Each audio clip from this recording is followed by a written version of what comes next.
नमस्कार, आपल्या सर्वांचं स्वागत.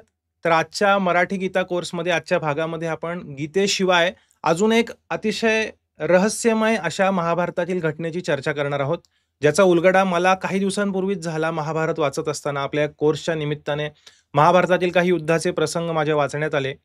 ओरिजिनल जे श्लोक आहेत महाभारतातले, ते श्लोकनुसार वाचण्यात आले. तेव्हा माझ्या डोक्यात एक प्रकाश पडला एक घटना वाचल्यानंतर. आणि खास करून आजच्या अलीकडच्या काळामध्ये गेल्या काही वर्षांमध्ये काही इतिहासकार किंवा संशोधक, काही वक्ते, लेखक महाभारत, रामायण या विषयांवर संशोधन करत आहेत. ही खूप चांगली गोष्ट आहे, की ते आपल्या इतिहासावर, महाभारत, रामायण या इतिहासावर संशोधन करत आहेत. पण त्यातल्या काही जणांनी खूप काहीतरी विचित्र अशा गोष्टी लोकांसमोर मांडलेल्या आहेत, ज्या आपल्या पारंपरिक, ज्या परंपरेनुसार आलेल्या मान्यता ज्या आहेत आणि काही घटना आहेत महाभारतातल्या, त्याच्या विरुद्ध जातात. तर अशीच एक घटना, ज्याची चर्चा आपण आजच्या या भागामध्ये करणार आहोत आणि माझ्यातर्फे हा एक प्रश्न आहे अशा संशोधकांना, की ह्या प्रश्नाचं उत्तर तुम्ही देऊ शकता का? तुम्ही एवढ्या खंबीरपणे काही गोष्टी मांडताय, पण मग तुम्ही या छोट्या गोष्टींची उत्तरं का देत नाहीत? तर हा प्रश्न मी त्यांच्यासमोर उभा करणार आहे आज, अशा सर्व संशोधकांसमोर. आणि आपल्यालाही अतिशय सोपी गोष्ट आहे, साधी गोष्ट आहे, खूप सोप्पं लॉजिक आहे, अगदी सोप्पं गणित आहे, जे मी तुमच्यासमोर मांडणार आहे. बघा तुम्हाला पटतंय का? या भागामध्ये आपल्या 24 आणि 25 श्लोकामध्ये आपण त्या घटनेचीही चर्चा करणार आहोत. तर अवश्य हा भाग शेवटपर्यंत नक्की पहा. तर आपल्या या मराठी गीता कोर्समध्ये आपण 23 श्लोकांची चर्चा केलेली आहे. आज आपण 24 आणि 25 2 श्लोक पाहणार आहोत. खाली आत्तापर्यंत झालेल्या सर्व भागांच्या प्लेलिस्टची लिंक आहे. WhatsApp कम्युनिटीची लिंक आहे. WhatsApp कम्युनिटी जॉइन केली नसेल तर नक्की जॉइन करा. या कोर्समध्ये सहभागी व्हा. तर मागच्या भागामध्ये 23व्या श्लोकामध्ये आपण चर्चा केली, की धृतराष्ट्राच्या दुर्बुद्ध पुत्राला खुश करण्याच्या इच्छेने येथे लढण्यास आलेल्यांना मला पाहू दे, अशी अर्जुनाने भगवान श्रीकृष्णांकडे विनंती केली. रथ दोन्ही सैन्यांमध्ये घेऊन जाण्यास सांगितला भगवंतांना. त्यानंतर आज हे पुढचे 2 श्लोक आहेत, संजयानी बोललेले आहेत. तिथे ते सांगतात, की भगवान श्रीकृष्ण रथ घेऊन दोन्ही सैन्यांमध्ये गेले. तर हे 2 श्लोक पुढील प्रमाणे आहेत. संजय उवाच एवमुक्तो ऋषिकेशो गुडाकेशेन भारत सेनयोरुभयोर्मध्ये स्थापयित्वा रथोत्तमम् भीष्मद्रोणप्रमुखतः सर्वेषां च महीक्षिताम् उवाच पार्थ पश्यैतान् समवेतान् कुरूनिती. तर या 2 श्लोकांचा शब्दार्थ, शब्दशः अर्थ इथे दाखवल्याप्रमाणे आहे. आपण हा वाचणार नाही, ज्यांना वाचायचा आहे ते पॉज करून वाचू शकता. या श्लोकांचा मराठीमध्ये अर्थ, संजय म्हणाला, हे भरतवंशजा, या प्रकारे अर्जुनाने म्हटल्यावर, काय म्हटल्यावर? की मला पाहायचंय कोण दुर्योधनाला मदत करण्यासाठी आलेलं आहे, त्याला खुश करण्यासाठी आलेलं आहे. माझा रथ 2 सैन्यांच्या मध्ये घेऊन चल, असं अर्जुनाने म्हटल्यावर भगवान श्रीकृष्णांनी दोन्ही सैन्यांच्या मध्यभागी तो सर्वोत्तम रथ उभा केला. भीष्म, द्रोण आणि जगातील इतर सर्व राजांच्या उपस्थितीत भगवान म्हणाले, हे पार्थ, येथे जमलेल्या सर्व कुरुवंशीयांना आता पहा. असं भगवंत अर्जुनाला म्हणाले, असं संजय सांगत आहेत. काही जण म्हणतात पहिल्या अध्यायात भगवान श्रीकृष्ण बोललेलेच नाहीयेत. तसं आपण पाहिलं तर दुसऱ्या अध्यायातच येतं, श्री भगवान उवाच. पहिल्या अध्यायात कुठेही नाहीये श्री भगवान उवाच. पण इथे संजयांच्या वाक्यात आहे. उवाच आहे. कोण उवाच? ऋषिकेश. 24व्या श्लोकाच्या पहिल्या ओळीत आहे ऋषिकेश. ऋषिकेश उवाच. काय? पार्थ, हे पार्थ, पश्य एतान समवेतान कुरून, ह्या सर्व जमलेल्या कौरवांना पहा. तर भगवंतही बोललेले आहेत पहिल्या अध्यायात. एवढं एकच वाक्य आहे. तेही संजयाच्या द्वारे इनडायरेक्ट बोललेले आहेत. डायरेक्ट श्री भगवान उवाच असं नाहीये.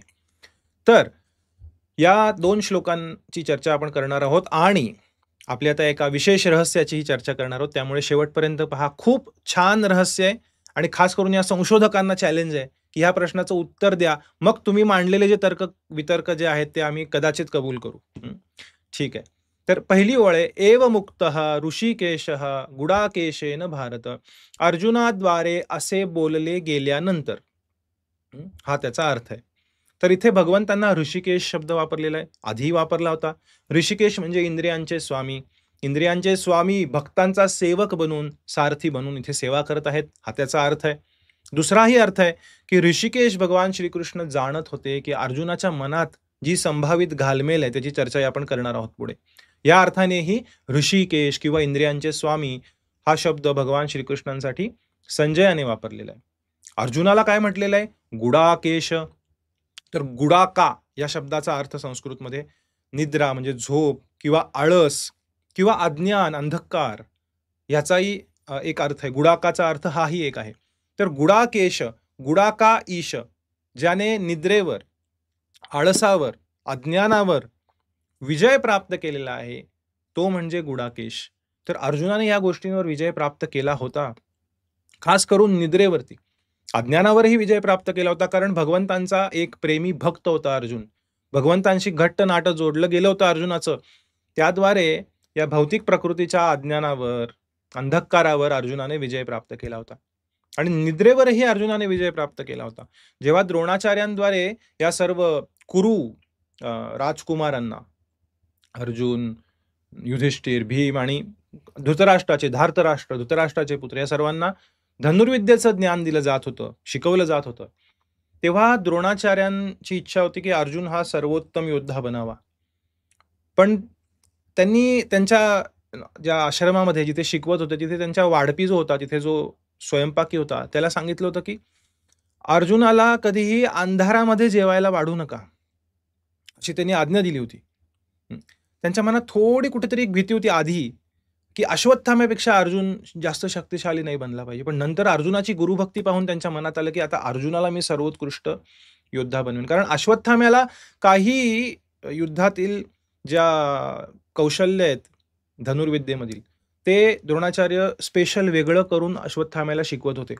सर्व या राजपुत्रांना पाणी आणण्यासाठी ते पाठवायचे नदीवरती आणि सर्वांना छोट्या तोंडाचे घडे द्यायचे. ते घडे भरायला वेळ लागायचा आणि अश्वत्थाम्याला मोठ्या तोंडाचा घडा द्यायचे. त्यामुळे अश्वत्थामा लगेच पाणी घेऊन यायचा आणि मग त्यावेळेस ते अश्वत्थाम्याला काही मंत्र, काही शस्त्र शिकवायचे. अर्जुनाने हे पाहिल्यानंतर अर्जुन त्याच्या दिव्य अस्त्रांद्वारे त्या कमंडलूमध्ये पाणी वरुण देवाला आवाहन करून निर्माण करायचं आणि लगेच घेऊन यायचा आणि अश्वत्थाम्यासोबत मलाही शिकायचंय. त्यामुळे त्यांची गुरुभक्ती पाहून, अर्जुनाची गुरुभक्ती पाहून द्रोणाचार्य खूप खुश होते. पण थोडीशी मनात भीती होती. त्यामुळे त्यांनी त्या वाढप्याला सांगितलं होतं, की अर्जुनाला कधी अंधारात वाढू नका. यामध्ये खूप मोठा संदेश दडला होता. आणि एक दिवस अर्जुन जेवत असताना संध्याकाळी अंधार पडला होता.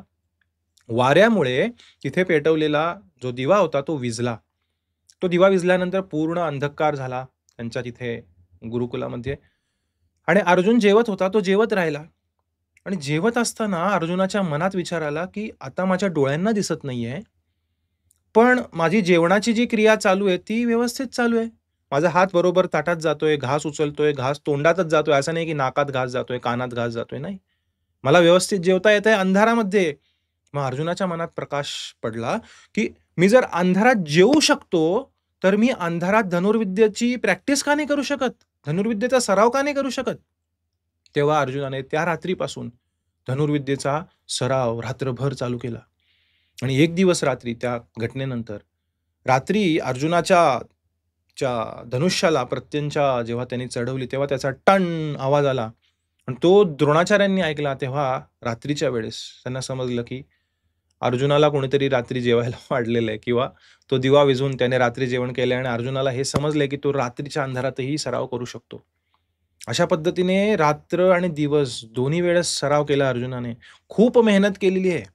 अर्जुनाचं जे धनुर्विद्येचं कौशल्य ते काही आकाशातनं पडलेलं नाहीये. त्याची मेहनत सुद्धा आहे त्याच्यामागे. त्याने आळसावरती, निद्रेवरती, अज्ञानावरती विजय प्राप्त केला होता. आणि दुसरी जी घटना आहे, जी खूप महत्त्वाची घटना आहे, महाभारताच्या युद्धातील 14व्या दिवशीची घटना.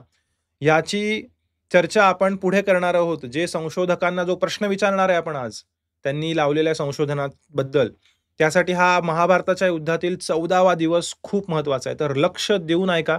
आता आपण जी चर्चा करणार आहोत 14व्या दिवसाची. तर महाभारताच्या युद्धातील 13व्या दिवशी आपल्या सर्वांना माहीत असेल, की अभिमन्यूचा वध करण्यात आला. अभिमन्यू त्या चक्रव्यूहामध्ये घुसला, पण बाहेर पडायचं ज्ञान त्याने गर्भामध्ये असताना श्रवण केलं नव्हतं, नंतरही शिकला नव्हता.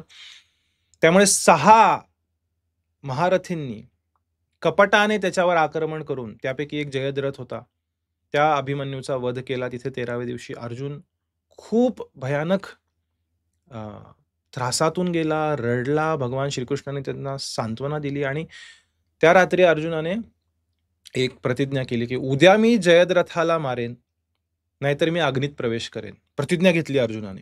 क्षत्रिय रस त्याचा जागृत झाला आणि त्या पुत्रवियोगाच्या दुःखामुळे आणि त्या चिडीमुळे, की अशा कपटाने त्यांनी मारलं, आता मी उद्या जयद्रथाला संपवणार काही होऊ दे, नाहीतर मी स्वतः आगीत प्रवेश करेन. भगवान श्रीकृष्ण कानउघाडणी करतात अर्जुनाची 13व्या दिवशी रात्री, की असा कसा तू प्रतिज्ञा घेतलीस? तेव्हा अर्जुन म्हणतो, तुम्हीही प्रतिज्ञा घेतली होती. न मे भक्तः प्रणश्यती. माझा भक्त कधी विनाश पावणार नाही, मी त्यांचं संरक्षण करेल. पण भगवान श्रीकृष्ण म्हणाले, की अरे मी प्रतिज्ञा घेतली होती. पण हे अशी प्रतिज्ञा तू का घेतलीस? तेव्हा अर्जुन म्हणत होता, मी तुमच्यावर निर्भर आहे आणि मी लढणार उद्या. त्यांनी कितीही लपवू दे जयद्रथाला, मी त्याला संपवणार. आणि मग 14वा दिवस उजाडला आणि दुर्योधनाने जयद्रथासमोर अशी फिल्डिंग लावून ठेवली होती. असे एक-एक योद्धे उभे केले होते, की जयद्रथ पार मागे कुठेतरी. कारण जयद्रथाला वाचवायचं, जेणेकरून अर्जुनाला त्याची प्रतिज्ञा पूर्ण करावी लागेल आणि अग्नीमध्ये प्रवेश करावा लागेल. पण आपल्याला माहिती आहे अर्जुनाने खूप त्वेषाने लढाई केली. पण शेवटी सूर्यास्त झाला. सूर्यास्तापर्यंत अर्जुन जयद्रथाला मारू शकला नाही. युद्ध थांबवावं लागलं सूर्यास्ताला. आणि तेव्हा जयद्रथ समोर आला, हसायला लागला. आणि तेव्हा भगवान श्रीकृष्णांनी जो खोटा सूर्यास्त होता, खरा सूर्यास्त झालाच नव्हता. त्यांनी त्यांचं सुदर्शन चक्र, त्याच्याद्वारे सूर्य झाकला गेला होता. त्या सुदर्शन चक्रास त्यांनी बाजूला केलं. तेव्हा सर्वांना समजलं, की सूर्यास्त अजून झालेला नाही. आणि मग ते प्रसिद्ध वाक्य, हा सूर्य आणि हा जयद्रथ, चालव बाण अर्जुन. तेव्हा त्या जयद्रथाचा तिथे वध केला अर्जुनाने. ही प्रसिद्ध गोष्ट आपल्याला माहिती आहे.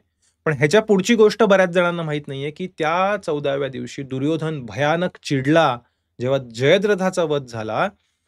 आणि त्या दुर्योधनाने नंतर सूर्यास्त झाल्यानंतरही त्वेषाने चिडून पांडवांवरती आक्रमण चालूच ठेवलं आणि युद्ध त्या रात्री चालू राहिलं. 18 दिवसांपैकी एकच रात्र अशी आहे, जिथे युद्ध चालू राहिलं. 14व्या रात्री युद्ध रात्रभर होत होतं. आणि रात्र आल्यानंतर, सूर्यास्त झाल्यानंतर घटोत्कच त्याची शक्ती वाढत गेली. कारण तो राक्षस, त्याची आई राक्षस होती. त्या घटोत्कचाची शक्ती वाढत गेली आणि त्या घटोत्कचाने बेसुमार राजांना आणि सैनिकांना मारलं त्या रात्री, त्यांचा वध केला. आणि तेव्हा त्या घटोत्कचाची शक्ती वाढायला लागल्यावर भगवान श्रीकृष्णांनी अशी अरेंजमेंट केली, की घटोत्कच हा कर्णावरती चालून जाईल. मग कर्ण आणि घटोत्कचाचं भयानक युद्ध, त्याचं वर्णन आहे महाभारतामध्ये.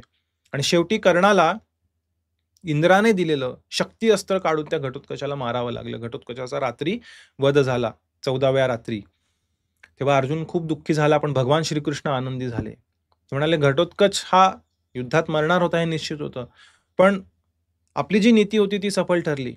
मला दुःख आहे घटोत्कच मेल्याचं, पण कर्णाला ते इंद्राचं अस्त्र वापरावं लागलं, शक्ती अस्त्र, जे अर्जुनासाठी राखून ठेवलं होतं. त्यामुळे आता अर्जुनाला मारायला कर्णाकडे ते अस्त्र उरलेलं नाहीये. आणि ही लढाई होत गेली. रात्री, मध्यरात्रीपर्यंत, महाभारताच्या श्लोकांमध्ये वर्णन आहे, मध्यरात्रीपर्यंत ही लढाई होत गेली. आणि मध्यरात्रीनंतर सर्व सैनिक हे झोपेमुळे एकतर त्या 14व्या दिवशी सकाळपासून लढतायत, संध्याकाळपर्यंत लढतायत. जयद्रथ मारला गेला संध्याकाळी. तिथनं परत रात्री, मध्यरात्रीपर्यंत लढतायत. 18 तास कंटिन्यूअस लढतायत ते. त्यामुळे ते पूर्ण गळून गेले. त्यांचा काही ताबा राहिला नाही मनावरती. हॅल्युसिनेशन, झोंबी झाल्यासारखे झाले. त्यांना समजत नव्हतं काय करायचं. बरेच सैनिक आपल्या बाजूच्याच सैनिकांना मारू लागले, एकमेकांवरच तुटून पडले. आणि खूप खूप कन्फ्यूज झालेले सगळे. झोप येत होती सगळ्यांना, काय करावं समजत नव्हतं, पण समोरचा आक्रमण करतोय. शेवटी अर्जुनाला दया आली सर्वांवरतीच. अर्जुन तर व्यवस्थित लढत होता. अर्जुनाने जाऊन तिथे एक अनाउन्समेंट केली. सर्वांना उद्देशून एक तिथे गर्जना केली, की थांबा, तुमचा झोपेवरती ताबा राहिलेला नाहीये. तुम्हाला झोप येतेय, तुम्ही एकमेकांना मारताय. कौरव त्यांच्या सैनिकांना मारतायत, पांडवचे सैनिक यांच्या स्वतःच्या सैनिकांना मारतायत. त्यामुळे तुम्ही सर्वजण आता झोपा. काही घटिका, काही मुहूर्त तरी झोपा. आता अंधारही पडलाय, दिसतही नाही तुम्हाला, झोपही आलेली आहे, झोपा. चंद्रोदय झाल्यानंतर आपण पुन्हा लढाईस सुरुवात करू, असा अर्जुन त्या सर्वांना सांगतो. मग ते सर्व झोपतात. वर्णन आहे महाभारतामध्ये. काही घोड्यांवर झोपतात, काही हत्तीवर झोपतात, काही जमिनीवर लोळतात. तिथेच झोपतात. हत्ती सुद्धा दमलेले 18 तास युद्ध करून, घोडे दमलेले सर्वजण झोपी जातात. आणि तेव्हा त्या झोपलेले असताना दुर्योधन आणि द्रोणाचार्यांचा संवाद आहे. दुर्योधन म्हणतो द्रोणाचार्यांना, "थकला अर्जुन हा," अशी अनाउन्समेंट करतोय. द्रोणाचार्य त्याची कान उघाडणी करतात दुर्योधनाची. "अरे मूर्ख आहेस तू दुर्योधन. आत्ता या क्षणी एवढा 18 तास लढल्यानंतरही जर सगळे देव, राक्षस, यक्ष, किन्नर, गंधर्व सगळे एकत्र आले आणि अर्जुनावर आक्रमण केलं तरी अर्जुन त्यांना हरवेल. ही अर्जुनाची शक्ती आहे. तू मूर्ख आहेस, तुला माहिती नाही अर्जुनाची शक्ती किती आहे." असा त्यांचा एक वार्तालाप आहे द्रोणाचार्य आणि दुर्योधनाचा. आणि त्यानंतर चंद्रोदय होतो आणि मग अर्जुन आणि सर्व योद्धे पुन्हा, अर्जुन झोपतो का नाही त्याचं वर्णन नाही तिथे. पण अर्जुन ती अनाउन्समेंट करण्याइतपत त्याची बुद्धी आहे. म्हणजे अर्जुन तेव्हा झोपलेला नव्हता. तो युद्ध करत होता व्यवस्थित. पण बाकीच्यांची परिस्थिती पाहून त्याला दया आली. आणि द्रोणाचार्य स्वतः म्हणतायत, की हा एवढा शक्तिशाली आहे. आत्ता या क्षणी जरी सगळे एकत्र येऊन त्याच्यावर आक्रमण केलं तरी तो सर्वांना पुरून उरेल. द्रोणाचार्य, दुर्योधन भ्रमामध्ये राहू नकोस, असं द्रोणाचार्य दुर्योधनाला सांगतात. तर ह्या 14व्या दिवसावर आपण पुन्हा येणार आहोत. पुढच्या 3 ओळी ह्या 24 आणि 25व्या श्लोकाच्या झाल्या या, की आपण पुन्हा या 14व्या दिवसावर येणार आहोत. त्यामुळे शेवटपर्यंत पहा. हे रहस्य शेवटी उलगडणार आहे. इथे एक चार्टही बनवणार आहे आपण. तिथे चर्चा करणार आहोत. तर पुढे अर्जुनाने निद्रा, अज्ञान, आळस ह्यावरती विजय प्राप्त केला होता. आपल्याही जीवनामध्ये हे खूप महत्वाचं आहे. जसं आपण पाहिलं, रात्री धनुर्विद्येचा सराव केला, रात्रभर युद्ध केलं तरी अर्जुनाकडे पूर्ण शक्ती होती. त्याचा सराव होता. त्याने विजय प्राप्त केला होता अज्ञानावरती, आळसावरती, निद्रेवरती. आपल्याला तसं कोणी करायला सांगितलेलं नाहीये, की दिवस-रात्र कार्य करत राहा, झोपू नका. नाही, निद्रा महत्वाची आहे. पण आपण ह्या तमोगुणाला वाहून नाही गेलं पाहिजे. हेही खूप महत्वाचं आहे. जेवढं शरीराला सुस्थितीत ठेवण्यासाठी गरजेचं आहे, तेवढी निद्रा योग्य आहे. पण त्या पलीकडे आळस हे अज्ञानाचं प्रतीक आहे. आणि आध्यात्मिक प्रगतीसाठी सुद्धा दुर्दैवाने बहुतांश लोकांच्या जीवनात आळस असतो. जेव्हा भौतिक गोष्टी आहेत, इंद्रिय तृप्तीच्या गोष्टी आहेत, आपल्याला कुठला तरी मूव्ही बघायला जायचंय, फिरायला जायचंय किंवा काही छान-छान खरेदी करायची, कपडे खरेदी करायचे, हॉटेलमध्ये जेवायला जायचं, तेव्हा आपला उत्साह खूप असतो. तेव्हा आपण आपला वेळ, आपला पैसा या कुठल्याही गोष्टींकडे पाहत नाही बऱ्याचदा. पण जेव्हा आध्यात्मिक गोष्टींसाठी हे प्रयत्न करण्याची वेळ येते, की आम्हाला काही ग्रंथ वाचायचे, भगवद्गीता समजून घ्यायची आहे, महाभारत, रामायण, श्रीमद भागवत पुराण वाचायचं आहे किंवा मंदिरात जायचंय, भगवंतांच्या दर्शनाला जायचंय किंवा भगवंतांच्या सेवेसाठी, प्रचारासाठी काही दान द्यायचंय. तिथे आपला आळस किंवा आपलं टाळाटाळ ही समोर येते. कारण तिथे आपला स्वार्थ खरा आहे हे आपण पाहू शकत नाही. आपल्याला वाटतं मजा-मौज करण्यात, आनंद घेण्यात, फिरण्यात, खरेदी करण्यात हजारो-हजारो रुपये आपण उडवतो बऱ्याच वेळा बाहेर गेल्यानंतर, खरेदी करण्यामध्ये, फिरण्यामध्ये, चांगलं-चांगलं चमचमीत खाण्यामध्ये. पण हाच वेळ आणि हाच पैसा, हेच धन जेव्हा आध्यात्मिक कार्यांसाठी उपयोगात आणायचा विचार येतो किंवा तशी परिस्थिती येते, तेव्हा दुर्दैवाने आपल्या जीवनामध्ये हा आळस आपल्याला खाऊन टाकतो. खरं तर ह्या गोष्टी आपलं खरं कल्याण करणार आहेत. भौतिक इंद्रियांना कितीही प्रसन्न केलं, कितीही त्याचं लांगुलचालन केलं, कितीही त्यांना भौतिक विषय प्रदान केले, तरी ते आत्म्याला खरी संतुष्टी, खरं समाधान देणार नाहीयेत. खरा आनंद, खरं समाधान हे भगवंतांशी जे नातं आहे आपलं, प्रेममयी सेवा आहे, ते प्रस्थापित केल्यानंतरच आपल्याला प्राप्त होईल. आणि हेच अर्जुन आपल्याला या ठिकाणी शिकवत आहे. भगवंतांच्या सेवेसाठी एक भक्तिमय जीवन अर्जुन जगला. भगवंतांच्या प्रसन्नतेसाठी त्याने त्याचं सर्व कार्य केलं.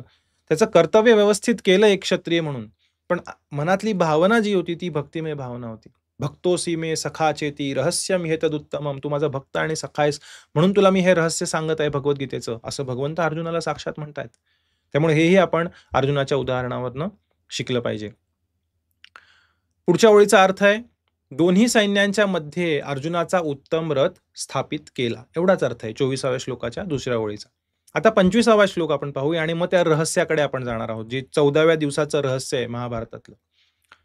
भीष्म द्रोण प्रमुखतः सर्वेषां च महीक्षितां.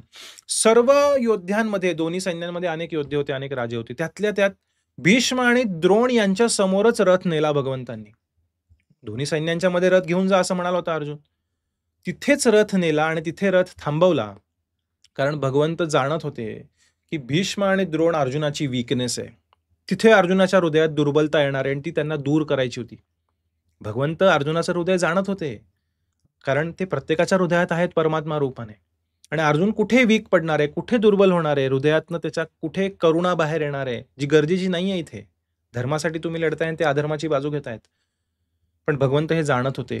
म्हणून त्यांनी भीष्म द्रोणा समोरच सरथ नेऊन उभा केला आणि म्हणाले, "पहा समवेतान कुरुनीती." भगवंत इथे अर्जुनाला पार्थ म्हणून संबोधतायत. पृथेचा पुत्र, कुंतीचा पुत्र, कौंतेय म्हणले नाहीत. पार्थ म्हणाले, कारण कुंतीचं माहेरचं आडनाव पृथा, आडनाव नाही नाव.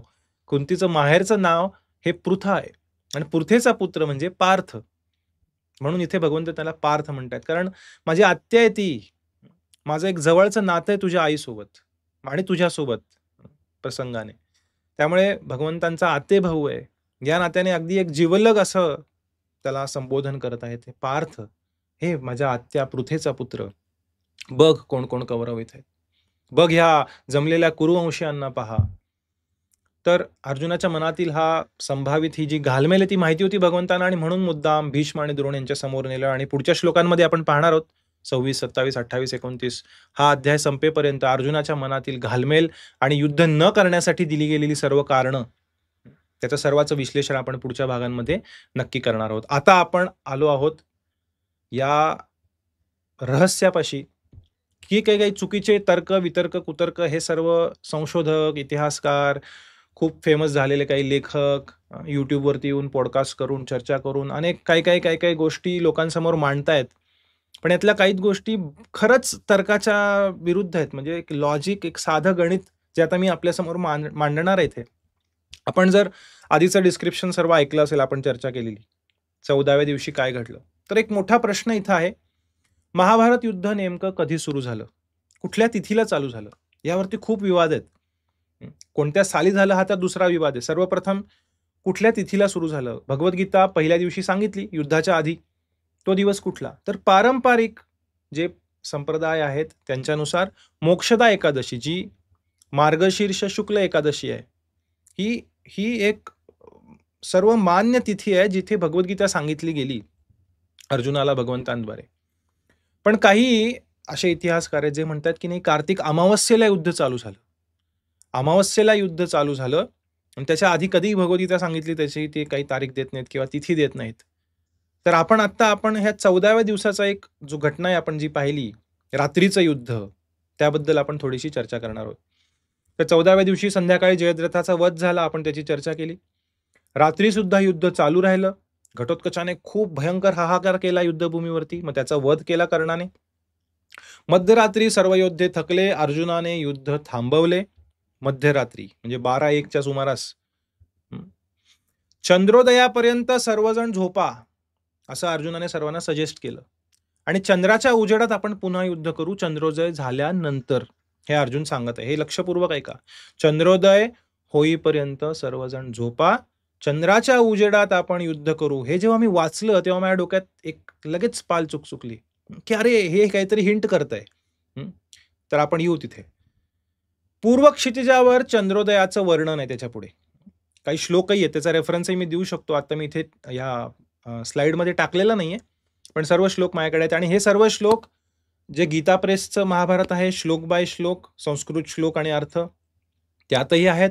आणि जे क्रिटिकल एडिशन आहे BORIचं, भांडारकर ओरिएंटल रिसर्च इन्स्टिट्यूट जे आहे, त्यांनी जे क्रिटिकल एडिशन महाभारताचं पब्लिश केलेलं आहे, त्या क्रिटिकल एडिशनमध्ये सुद्धा यातले सर्व श्लोक आहेत. या सर्व घटना त्यांनी सुद्धा मान्य केलेल्या आहेत की या घडलेल्या आहेत महाभारतामध्ये.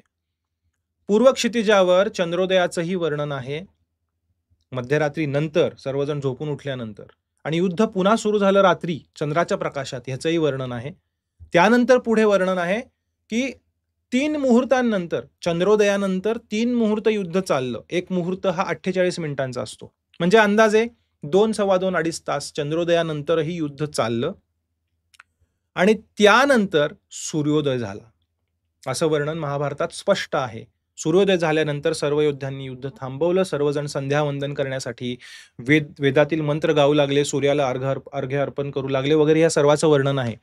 सर्व राजे युद्ध थांबून संध्यावंदन करू लागले, सकाळची संध्या जी असते याचंही वर्णन महाभारतात आहे. तर आता जो प्रश्न आहे वरती लिहिलेला, की महाभारत युद्ध नेमके कधी सुरू झाले? तर हे जे तर्कवितर्क करणारे संशोधक आहेत, इतिहासकार आहेत, हे सर्व जे भक्ती संप्रदाय आहेत, त्यांच्या विरोधात जाऊन जे म्हणतायत, की मार्गशीर्ष शुक्ल एकादशीला भगवद्गीता सांगितली झाली आणि त्या दिवशी किंवा त्याच्या दुसऱ्या दिवशी युद्ध चालू झालं. ह्याच्या विरोधात जाऊन ते म्हणतात, कार्तिक अमावास्येला युद्ध चालू झालं. म्हणजे कार्तिक अमावास्येनंतर 11 दिवसांनी मार्गशीर्ष एकादशी, जी मोक्षदा एकादशी, गीता जयंती असते, ती येते. मग जर कार्तिक अमावास्येला युद्ध चालू झालं, तर गीता जयंती 11 दिवसानंतर कशी असू शकेल? युद्धाच्या आधी गीता सांगितलेली आहे.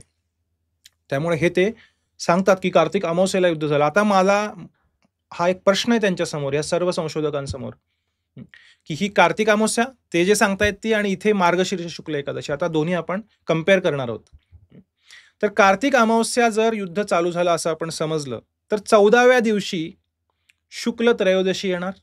साधं लॉजिक आहे. अमावस्या हा पहिला दिवस पकडला तर 14वा दिवस हा शुक्ल त्रयोदशी, म्हणजे पौर्णिमेच्या आधीची त्रयोदशी. ही 14वा दिवस असणार आणि पौर्णिमेच्या आधीच्या त्रयोदशीला चंद्रोदय हा सूर्यास्ताच्या आधी होतो.